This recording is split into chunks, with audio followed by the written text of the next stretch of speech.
Bien, hermanos, vayan a sus Biblias a Miqueas capítulo 5. Fer, te encargo los cantos de aquí, Fer, por favor. Hay un buen de aire ahorita aquí adentro, ¿verdad? Miqueas capítulo 5, hermanos. Del capítulo 5, del versículo 1 al 4. Si no tiene Biblia, comparta con el que sí tiene Biblia a su lado. Si ya lo encontraste, vamos a leerlo. Dice Miqueas capítulo 5, versículos del 1 al 4. Reúne ahora tus tropas, hija de guerreros, han puesto sitio contra nosotros. Con una vara herirán en la mejilla al juez de Israel. Pero tú, Belén Efrata, aunque eres pequeña entre las familias de Judá, de ti me saldrá el que ha de ser gobernante en Israel. Y sus orígenes son desde tiempos antiguos, desde los días de la eternidad. Por tanto, Él los abandonará hasta el tiempo en que dé a luz, que ha de dar a luz. Entonces el resto de sus hermanos volverá a los israelitas. Él se afirmará y pastoreará su rebaño con el poder del Señor, con la majestad del nombre del Señor su Dios, y permanecerán porque en aquel tiempo Él será engrandecido hasta los confines de la tierra. Bueno, pues estamos en épocas en las que podemos hacer memoria de lo que el Señor Jesucristo hizo en la cruz del Calvario a favor de nosotros, a favor de los que han creído en el Señor, en la suficiencia del sacrificio, en la redención, en la cruz del Calvario. Y estamos aquí para celebrar eso. Esa es la centralidad de todo lo que vamos a hacer aquí. Y yo no sé cuántos de ustedes les gana la nostalgia en esta época en la que la ciudad se viste de luces, ¿verdad? Hay muchas cosas bonitas en aparadores. Ves a las familias paseándose en el centro comprando infinidad de regalos. Pero lo que sí podemos ver es que cada diciembre que se acerca, que llega, vemos que la ciudad se detiene. El mundo se detiene para celebrar la Navidad en cada hogar. Ya se están haciendo los preparativos para la cena del 24, para los regalos. Y escuchamos muchas frases como esta: felices fiestas. Escuchamos frases como estas: felices fiestas, envuélvete en el espíritu navideño, envuélvete en la magia de la Navidad. Yo creo que las hemos escuchado o la hemos visto en algunos de los aparadores, en anuncios.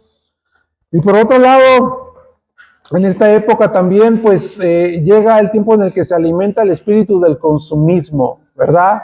Hay muchas compras y sobre todo se idolatra el ícono de la Navidad, que es Santa Claus o Papá Noel. En el caso nuestro, pues son los Reyes Magos. Pero todas estas cosas que he mencionado no nos ayudan a nosotros a saber cuál es verdaderamente el propósito de la celebración de la Navidad. Porque el mundo celebra una Navidad que no conoce. Y más aún, el mundo está celebrando una fiesta sin tener al invitado en casa, que es lo más grave. Celebran una Navidad sin tener el invitado, que es Jesucristo. No está presente en las mesas de esos hogares. Entonces el mundo está celebrando algo que no conoce. Dios nos permite hoy a nosotros, amados hermanos, hacer memoria de ese nacimiento de nuestro Señor Jesucristo, el nacimiento más sorprendente y milagroso de toda la historia desde que el mundo ha existido. El Mesías fue prometido, como acabamos de leer en Miqueas capítulo 5, del versículo 1 al 4. El Mesías fue prometido 700 años antes de Cristo. Y en el contexto en el que fue prometido el Mesías, fue un tiempo en el que Israel estaba viviendo un periodo muy difícil en su historia como nación. Ellos estaban viviendo una decadencia, había corrupción moral, espiritual, había una decadencia. Aún, aparte, ellos estaban bajo la amenaza del imperio asirio que los iba a conquistar y los iba a someter a su dominio, los iban a derrotar. Fue en ese contexto que Dios, a través del profeta Miqueas, trae esta profecía acerca del Mesías prometido. Y ese es el tema de hoy, el Mesías prometido, que les daría la victoria de sus enemigos y les recuperaría de nuevo la libertad de entre las naciones que iban a ser conquistadas por parte de ellos. En primer lugar, quiero que veamos tres cosas nada más, tres eventos que anuncia esta profecía. El primero es el lugar donde nació el Mesías. Ve el versículo 2, dice, pero tú, Belén, Efrata, aunque eres pequeña entre las familias de Judá, de ti me saldrá el que ha de ser gobernante en Israel. Y sus orígenes son desde tiempos antiguos, desde los días de la eternidad.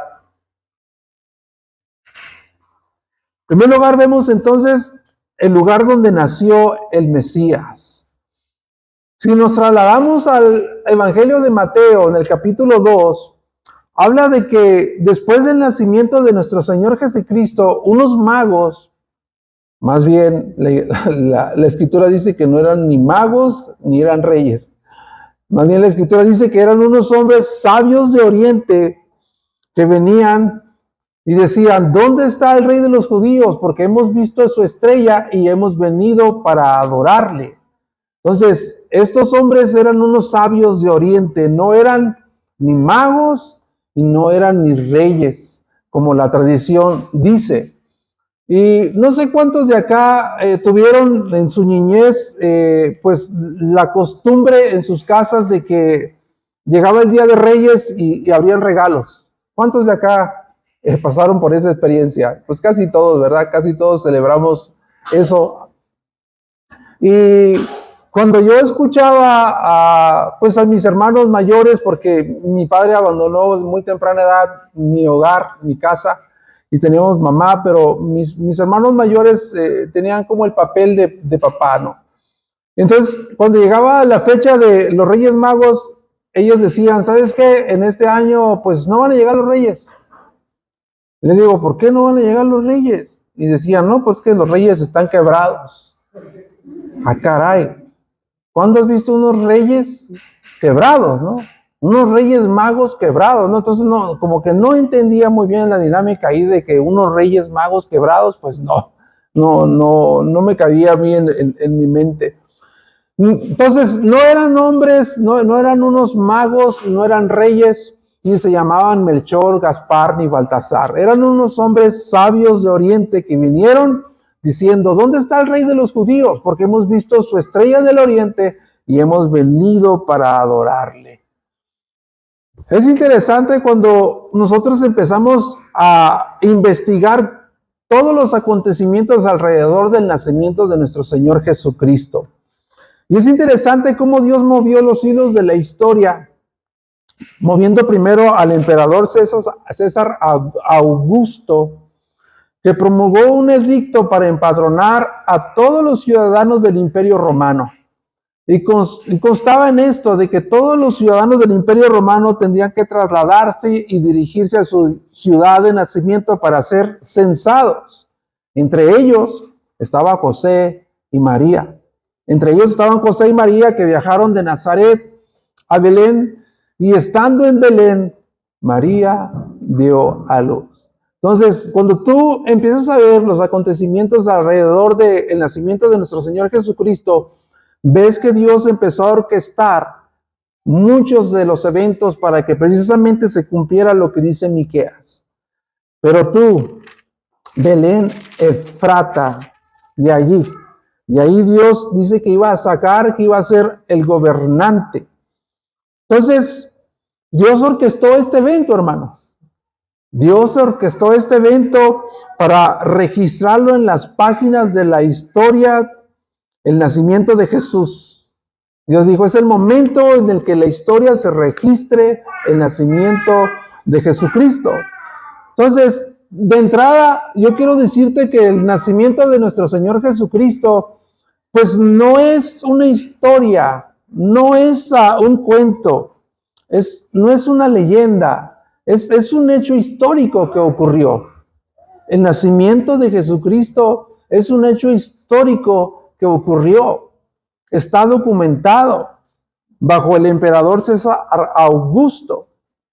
Es un hecho histórico, fue real, no es una leyenda. ¿Cómo Dios pudo incrustar este evento tan extraordinario en la historia de la humanidad? De tal manera que ha impactado toda la historia del mundo. A partir del nacimiento de Jesucristo, todos los eventos de la historia se registran como antes de Cristo y después de Cristo.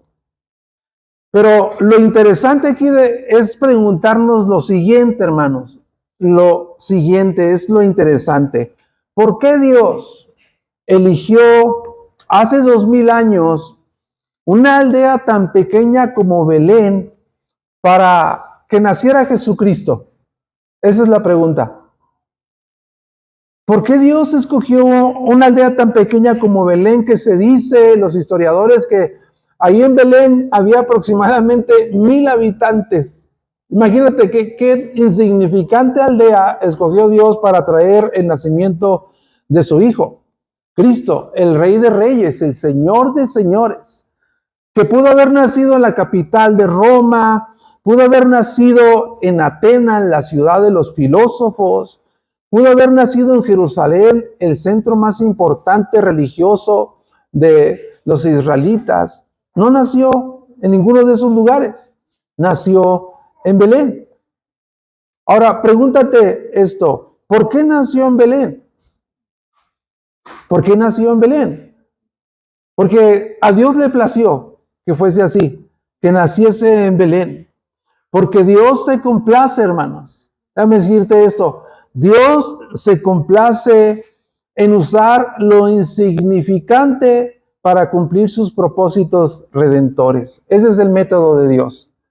Dios se complace en usar lo insignificante para traer sus propósitos redentores. Ese es el método de Dios. La misma Biblia da testimonio de lo que te estoy diciendo, de que Dios le place usar lo que es insignificante. Estamos viendo el libro de Génesis, predicando expositivamente en la iglesia, y hemos visto el personaje de Abraham. ¿Recuerdan a Abraham? ¿De dónde salió Abraham? Abraham era un pagano que Dios lo sacó de Ur de los Caldeos para hacerlo padre de naciones.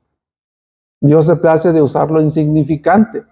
Dios llamó a un Moisés que era tartamudo, que era un homicida, para ser el libertador de Israel, para ser el libertador de la esclavitud de los egipcios de Israel. Dios escogió al pastor joven David, que era el más pequeño de sus hermanos guerreros, para hacerlo el rey de Israel.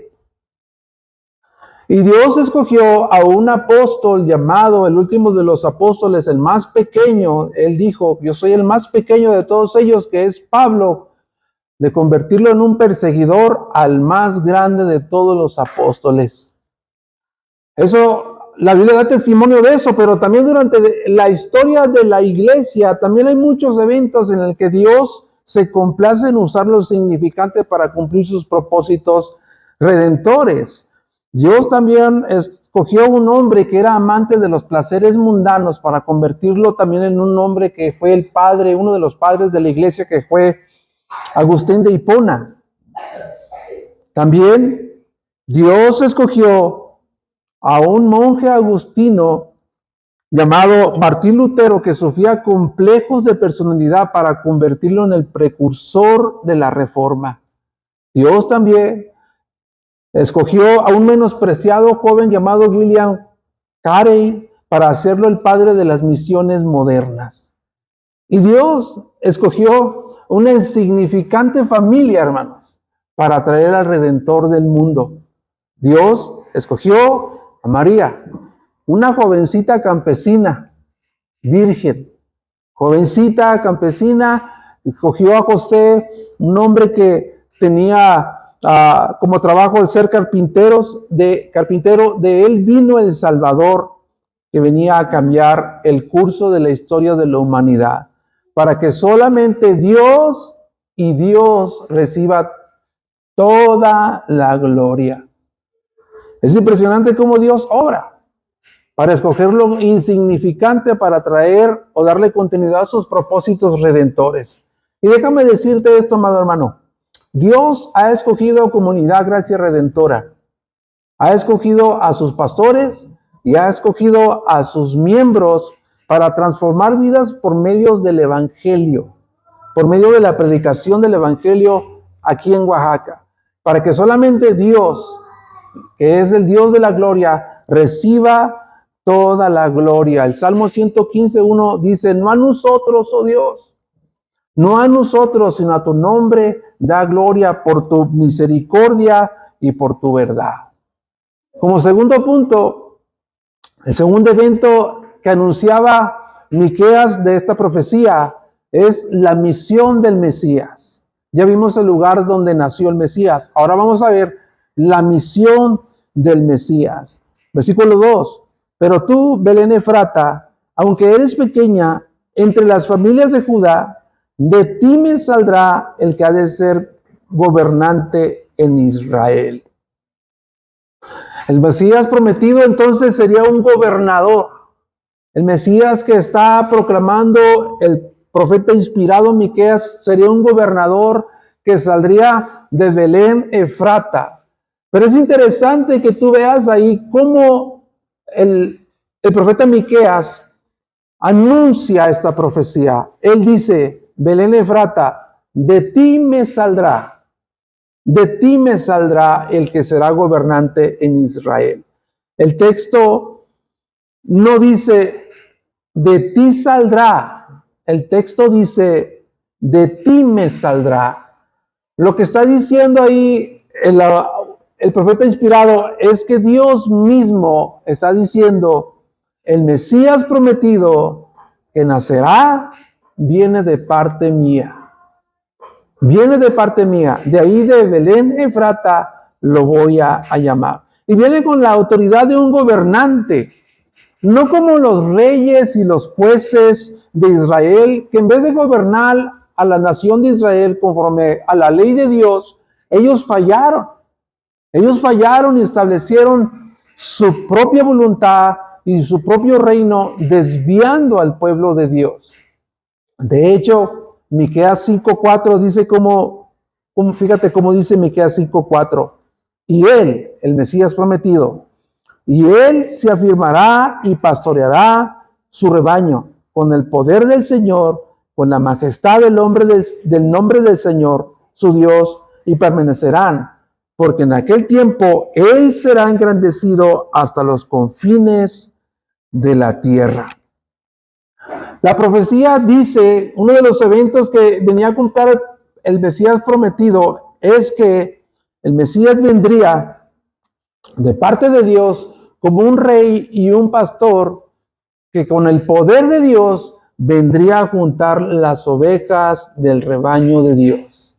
Él iba a llamar a las ovejas del rebaño de Dios y las iba a llevar, las iba a pastorear. Ese sería parte de su autoridad como gobernante.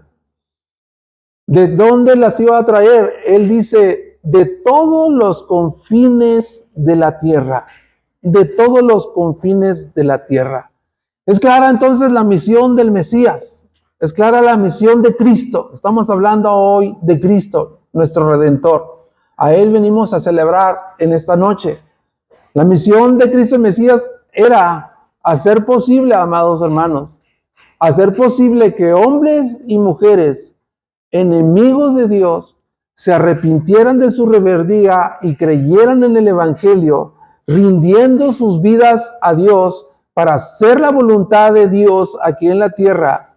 Ese es el tipo de reino que Cristo vino a establecer. De paso, nosotros, hermanos, aquí en San Agustín Yatareni, antes estábamos en Santa Lucía, hoy estamos en San Agustín Yatareni, colindando con aquí la colonia Panteón Jardín. De hecho, pues nosotros hemos sido alcanzados por esa profecía o por esa promesa de esa profecía. Nosotros hemos sido alcanzados por esa promesa. La promesa dice: de todos los confines de la tierra vendría a juntar su rebaño. Y ahí estamos incluidos tú y yo. Ahí estamos incluidos esta congregación. Entonces, Cristo vino hace 2000 años y dijo, sus primeras palabras cuando Él vino, dijo lo siguiente: el reino de los cielos se ha acercado, arrepiéntanse y crean en el Evangelio. No sé cuántos recuerdan esa charla que tuvo Pilato cuando cuestionó a Jesucristo, cuando lo interrogó a Jesucristo. Vamos a ir para allá. Está en Juan 18, 36, 38. Juan 18, 36, 38.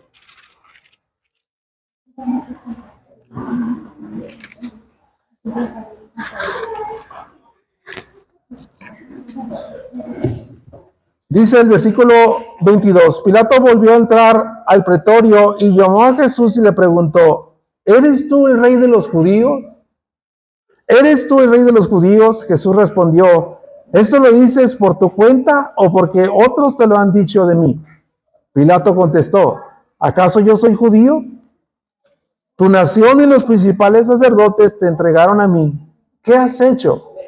Jesús le respondió, mi reino no es de este mundo. Si mi reino fuera de este mundo, entonces mis servidores pelearían para que yo no fuera entregado a los judíos. Pero ahora mi reino no es de aquí. Así que tú eres rey, le dijo Pilato. Jesús le contestó, para esto yo he nacido y para esto he venido al mundo, para dar testimonio de la verdad. Todo el que es de la verdad, escucha mi voz. Pilato le preguntó, ¿qué es la verdad? Jesús, en este pasaje, cuando está siendo interrogado por Pilato, él le dice, yo he venido a dar testimonio de la verdad. Yo he venido a dar testimonio de la verdad. Cristo está conectando su reino, el reino que iba a venir, el reino del Mesías, el reino de Dios. Cuando Él dijo, el reino de Dios se ha acercado, crean en el Evangelio y arrepiéntanse. Cristo está conectando su reino con dar testimonio de la verdad. Para eso he nacido yo, para ser rey y para dar testimonio de la verdad. Ese era el propósito. Ese era el propósito por el cual vendría el Mesías a encarnarse, a establecer un reino como gobernante y como rey pastor de las ovejas, que vendría a traer las ovejas, que vendría a pastorear las ovejas de Dios. Y la Biblia lo dice en Juan 1, en Juan capítulo 1, dice, en el principio era el verbo, y el verbo era Dios, y el verbo era con Dios. ¿Verdad? Es lo que dice. También dice Juan 1:14, dice que vimos, el verbo se hizo carne, dice Juan 1:14, el verbo se hizo carne y vimos su gloria, gloria como el unigénito Hijo de Dios, lleno de gracia y de verdad. La palabra de Dios, el venir a dar testimonio de la verdad, Jesucristo hizo eso, el Mesías prometido. Él vino a encarnarse, a tomar un cuerpo, a ser humano como nosotros hace 2000 años, para venir y dar testimonio a los perdidos. Entonces, esto es lo que nos debe ayudar a nosotros a entender, hermanos, que el cristianismo no es una religión. El cristianismo no es una religión, porque el evangelio se trata de una persona. El evangelio es Jesucristo. El verbo se hizo carne. La personificación de la palabra de Dios, de esta palabra que se hizo carne, es Jesucristo. El evangelio es una persona. Y eso es lo que hace diferente al cristianismo de todas las demás religiones paganas que el mundo ofrece y promueve. Es lo que hace diferente al cristianismo. Jesús vino a establecer su reino, a ser un gobernante, a ser un pastor para traer a sus ovejas, a los suyos. Jesús no vino como aquellos reyes que vienen con espada, que son tiranos, que vienen con su ejército para someter a sus súbditos de su reino. Él vino y su arma más poderosa fue predicar el evangelio. No usó espadas, no usó ejércitos para someter a sus súbditos. Fue predicar el evangelio, que fue el arma más poderosa, el arma de guerra que Jesús usó para conquistar rebeldes, para conquistar pecadores, para reconciliarse con Dios, haciéndolos de enemigos a amigos de Dios, para traerlos de las tinieblas a su reino de luz. Ese es el reino que vino a establecer el Mesías prometido. Durante la historia nosotros hemos conocido muchos reinos, muchos imperios. Todos los imperios del mundo que se han levantado en la historia humana han tenido su esplendor, todos ellos. Y también han tenido su decadencia. Pero el reino de Cristo nunca tendrá fin. El reino de Cristo es para siempre. El reino de Cristo se está afirmando día con día, hermanos. Eso es lo más sorprendente. Poco a poco, día a día, llamando súbditos, llamando ovejas a su reino. Día a día se está afirmando, como dice Miqueas, Él va a afirmar a las ovejas. Él afirmará, dice el versículo 4, y pastoreará su rebaño con el poder del Señor, con la majestad del nombre del Señor, su Dios. Y permanecerán porque en aquel tiempo Él será engrandecido hasta los confines de la tierra. Es por eso que este mensaje es tan importante que se dé a conocer, hermanos. Es tan importante que tú des a conocer las buenas nuevas. Es un momento idóneo para dar a conocer el evangelio a nuestros vecinos, a nuestros familiares. Porque el hombre vive en un mundo lleno de mentiras y de confusión. El mundo está viviendo un tiempo de mentiras, un tiempo de confusión. El hombre no sabe para qué está aquí.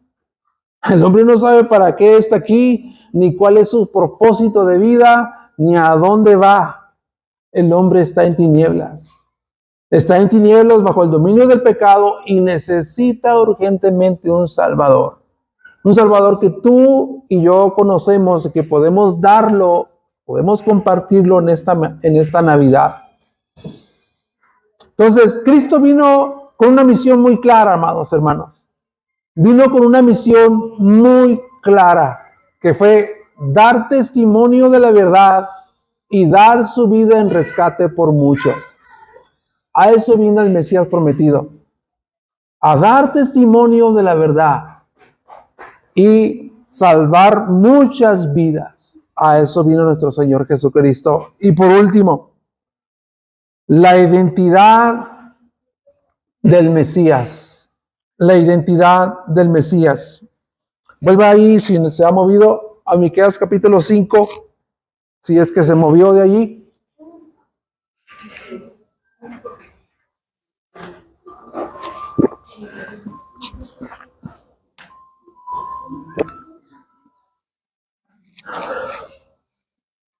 Dice el versículo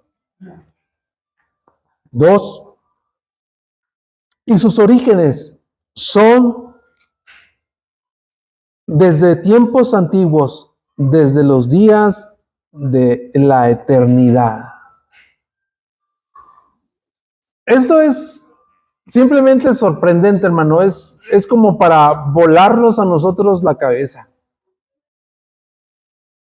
¿Cómo puede nacer una persona que siempre ha existido? Sus orígenes son desde los tiempos antiguos, desde la eternidad. ¿Cómo va a nacer alguien en Belén Efrata? Alguien que siempre ha existido. ¿Cómo es que puede nacer una persona que siempre ha existido, no? Eso es como para volarte el cerebro y decir, no lo entiendo. No lo entiendo, no lo asimilo. Porque nosotros sabemos que todas las personas, nosotros acá, todas las personas que comienzan a existir en el momento de su nacimiento, Yo, Eduardo Morales, empecé a existir cuando nací, hace muchos años, y no les digo cuántos porque ya después van a saber las cuentas. Yo empecé a existir cuando nací, pero el Señor Jesucristo, el Mesías prometido, Él siempre ha existido de la eternidad. Sus orígenes es de la eternidad. ¿Cómo puede nacer entonces alguien que siempre ha existido desde toda la eternidad? El Mesías, Miqueas dice que vendría a ser una persona que es eterno. Nunca tuvo un comienzo, nunca tuvo un fin. Y esto es lo que dice Isaías capítulo 9. Vayamos allá a Isaías capítulo 9, versículo 6. Esto fue lo que anunciaron los profetas contemporáneos que estuvieron hablando acerca del nacimiento del Mesías. Isaías 9:6. Fíjate cómo dice, Isaías 9:6. Dice, porque un niño nos ha nacido, un hijo nos ha sido dado, y la soberanía reposará sobre sus hombros, y se llamará su nombre admirable, consejero, Dios poderoso, Padre eterno, príncipe de paz. Ahora, la escritura te la pone más difícil. ¿Cómo van a ser una persona que siempre ha existido, que es eterno? Ahora, ¿cómo van a ser un Padre eterno que está hablando de Dios? ¿Cómo van a ser un Padre eterno siendo un bebé? Hazte esa pregunta, no sé si te la hayas hecho ya, pero ¿cómo van a ser una persona que es eterna y al mismo tiempo nacer como un bebé? Todavía está más difícil ahí para contestar este tipo de preguntas. Lo que nos deja a nosotros con las respuestas, amados hermanos, es que hace 2000 años ocurrió en la aldea de Belén. Allí ocurrió el acto más bien de amor más sorprendente de la historia. En Belén, hace 2000 años, cuando fue prometido en Miqueas. El acto de amor más admirable y más sorprendente que alguna vez haya ocurrido, el nacimiento de Dios. Y todo esto se escucha muy admirable, muy bonito, muy esperanzador, pero la realidad fue otra. ¿Cómo es que nació Jesucristo? Bueno, en Filipenses capítulo 2, versículo 5, vemos cómo fue una realidad el nacimiento de Jesucristo, cómo es que sucedió el nacimiento de Jesucristo. Y Pablo está hablando a los filipenses, le está diciendo, haya esta misma actitud que hay en Cristo Jesús, el cual, siendo en forma de Dios, siendo en forma de Dios, versículo 5, haya pues en ustedes esta actitud que hubo también en Cristo Jesús, el cual, aunque existía en forma de Dios, no consideró el ser igual a Dios como algo a que aferrarse, sino que se despojó a sí mismo, tomando forma de siervo. Ahí empezamos a ver una descendencia espiral del Rey de Reyes. Dice, era Dios, igual que Dios, pero no se aferró al ser igual a Dios, sino que se despojó a sí mismo. Empieza la espiral descendente de la humillación de Cristo, tomando forma de siervo, haciendo semejante a los hombres, y hallándose en la forma de hombre, se humilló él mismo, haciéndose obediente hasta la muerte y muerte de cruz, por lo cual Dios lo exaltó hasta lo sumo y le confirió el nombre que es sobre todo nombre, para que en el nombre de Jesús toda rodilla que está en los cielos y en la tierra se doble y toda lengua confiese que Jesucristo es el Señor, para la gloria de Dios Padre. Para venir a hacer eso, cumplir esta profecía de Miqueas capítulo 5, hubo una humillación hasta la muerte de parte del Hijo de Dios, pero también hubo una exaltación hasta lo sumo a los cielos de este Mesías prometida. Para cumplir esa profecía, Jesús tuvo que dejar el cielo, hermanos. Jesús tuvo que dejar el cielo para venir a la tierra siendo el Rey de Reyes.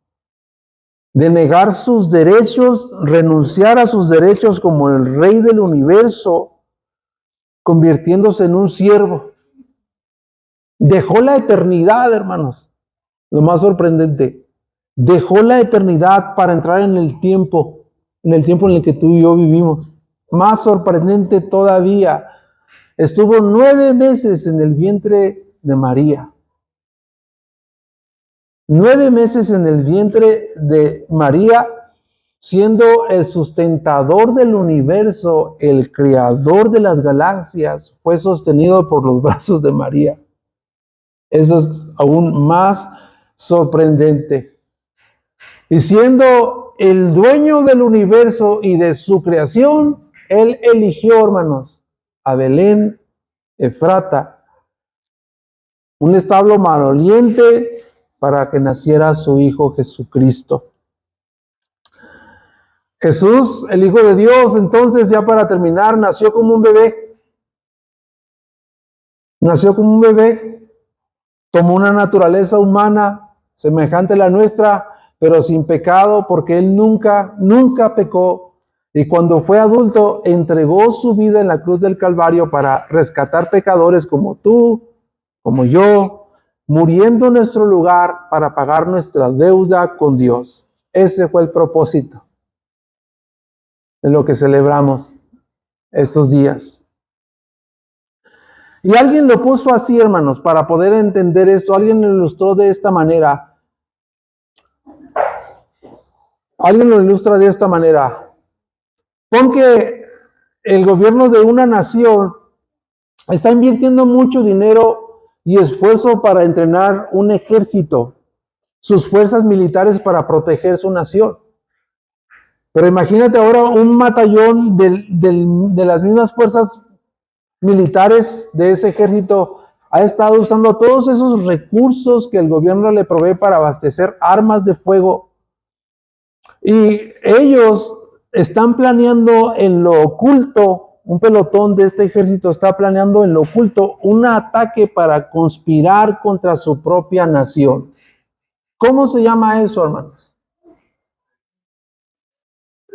Traición. Alta traición se llama eso. Pues mira, Dios nos creó a nosotros. Dios nos creó a nosotros para que nosotros viviéramos para su gloria y para disfrutar de Él para siempre, pero nosotros nos rebelamos contra el Creador y preferimos vivir para nuestra propia gloria. ¿Cómo se llama eso, hermanos? Alta traición contra el Creador. Fue por eso que Cristo vino para reconciliarnos con Dios. Fue por esto que Él vino para reconciliarnos con Dios y para que nosotros podamos ahora vivir para la gloria de Dios y disfrutar de Él para siempre. No sé si tú puedas digerir esto, hermano, lo que dice Miqueas 5, cuando dice, de ti, Belén, Efrata, de ti me saldrás. No sé si tú puedas digerir esto.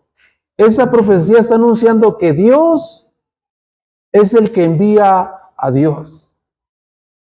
Dios enviando a Dios. Dios Padre enviando a Dios Hijo. ¿Por qué tenía que ser así, hermanos? ¿Por qué tendría que venir el Hijo? Porque nosotros necesitábamos un sacrificio perfecto e infinito. Un sacrificio que tenía que ser perfecto e infinito para ser ofrecido por nosotros por el pago de nuestros pecados. Para eso, un sacrificio perfecto, infinito, eterno, para eso solamente podría suplirlo alguien que es mismo Dios. No había alguien más que podría hacer eso.